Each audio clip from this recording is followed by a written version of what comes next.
নমস্কার, টুকিটাকি রান্নার চ্যানেলে আপনাদের স্বাগত। আমি আজকে আমের চাটনি করে দেখাবো।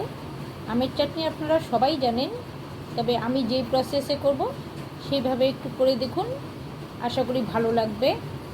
আমি জল ছাড়াই আমের চাটনিটা করব। তার জন্য প্রথমে দুটো আমকে আমি আগে খোসা ছাড়িয়ে নিয়েছি আর এরকম টুকরো টুকরো করে কেটে নিয়েছি। আমি আটিগুলোও নিয়ে নিয়েছি, কারণ আমি আটি খেতে ভালোবাসি। আপনারা কে কে আটি খেতে ভালোবাসেন কমেন্ট করে জানাবেন। আর এর জন্য এবার আমি একটা কড়াইতে 1 টিস্পুনও হবে না, একটু কমই তেল নিয়ে নিয়েছি, একদম অল্প তেলেই করব। এবার দিয়েছি একটা শুকনো লঙ্কা, এবার সর্ষে, কালো সর্ষে দিয়েছি। এবার কালো সর্ষে দিয়ে এবার একটু কারি পাতা দিয়ে দিলাম, সুন্দর গন্ধ হবে। এবার এটাকে একটু নেড়ে চেড়ে নেব। নেড়ে চেড়ে এর মধ্যে এবার আমি আমের টুকরোগুলো দিয়ে দেব। আমি এইভাবে করে দেখুন, তারপর আমার কমেন্ট করে জানান কেমন লাগলো। জল ছাড়া আলাদা টেস্ট, জল দিয়ে আলাদা টেস্ট, করে দেখুন, আশা করি ভালোই লাগবে।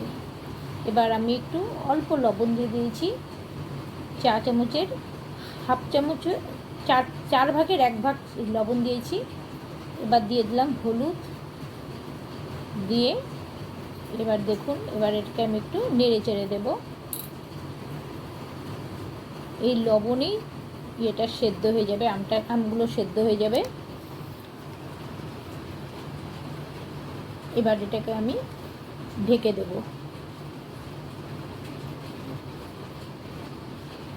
5 মিনিট পরে দেখছি, দেখুন অনেকটা সেদ্ধ হয়ে গিয়েছে। আর একটু সেদ্ধ করব।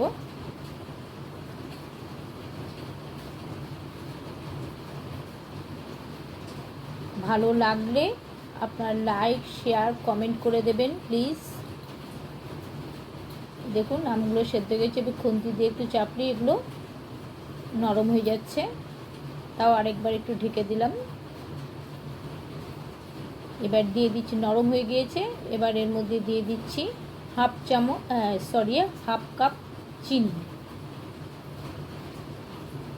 এটাকে এবার একটু চিনি দিয়ে নেড়ে চেড়ে দিয়ে দিলাম। এবার এটাকে ঢেকে দিলাম। এই চিনিটাই গলবে, তাতেই রস বেরিয়ে যাবে। চিনির রসে আমটা রসালো হবে। আমি কোনো জল এখানে দেব না, জল ছাড়াই করব।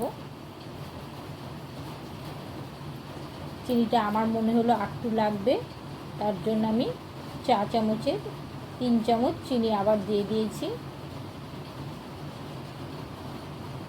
এটাকে আবার নেড়ে চেড়ে ঢাকা দিয়ে দিলাম কিছুক্ষণ সেদ্ধ হওয়ার জন্য। এবার একটা কাঁচা লঙ্কাকে আমি চিড়ে দিয়ে দিয়েছি। এটা ঝালের জন্য নয়, শুধুমাত্র একটা সুন্দর গন্ধের জন্য। গন্ধটা হলে চাটনিটা সুন্দর লাগবে। আরেকটা জিনিস আমি দিয়েছি, সেটা আপনাদেরকে দেখাতে ভুলে গেছি। নামাবার আগে আমি একটু বিট লবণ দিয়ে দিয়েছিলাম, একটু বিট লবণ দিয়ে দিয়েছি। এবার এটা আমি গ্যাসটাকে বন্ধ করে দিয়েছি। দেখুন কি সুন্দর হয়েছে। এবার একটু ঢেকে রাখলাম গন্ধগুলো থাকবার জন্য। এবার আমি একটা বাটিতে নামিয়ে নিচ্ছি। দেখুন কি সুন্দর হয়েছে কালারটাও। বিট লবণটা দিলে ভালো, না দিলেও চলবে, কিন্তু বিট লবণটা দিলে একটা সুন্দর গন্ধ হবে।